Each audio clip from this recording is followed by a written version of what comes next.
Hello नमस्कार जेडो सबै खाम भाषा सिक्ने दर्शकहरूलाई मेरो नमस्कार र जेडो के हाल छ तपाईहरुको। म फेरि आज अर्को भिडियो लिएर आएको छु।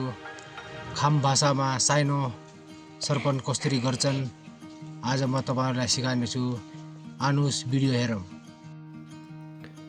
बाजेको बाबा खाम भाषामा जुजुबा, बाजेको आमा जुजुमा भन्छन् खाममा। त्यस्तै गरी आमालाई आमै भन्छन्, बाबालाई भन्छन् खाम भाषामा बाबु। त्यस्तै गरी बाजेलाई बाज्यू अनि बजेलाई बुजू अनि जेठबालाई पाघो अनि जेठियामालाई माघो। त्यस्तै गरी चाचालाई काका भन्छन् खाम भाषामा, चाचीलाई कान्छी आमा भन्दछन्, दाइलाई दाजु भन्छन् अनि दिदीलाई नाना भन्दछन्, बहिनीलाई बहिनी भन्दछन् खाम भाषामा, सानो भाइलाई आलिजा भाइ, छोरालाई छोरे भन्दछन् अनि छोरीलाई चालो,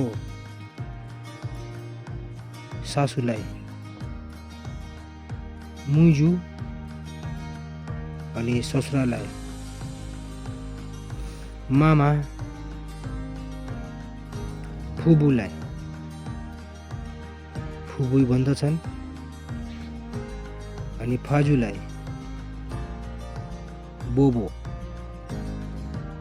त्यस्तै गरी जेठानलाई जिठु अनि भान्जालाई भान्ज भनिन्छ, भान्जीलाई भान्जी भनिन्छ, भदालाई भदै भनिन्छ।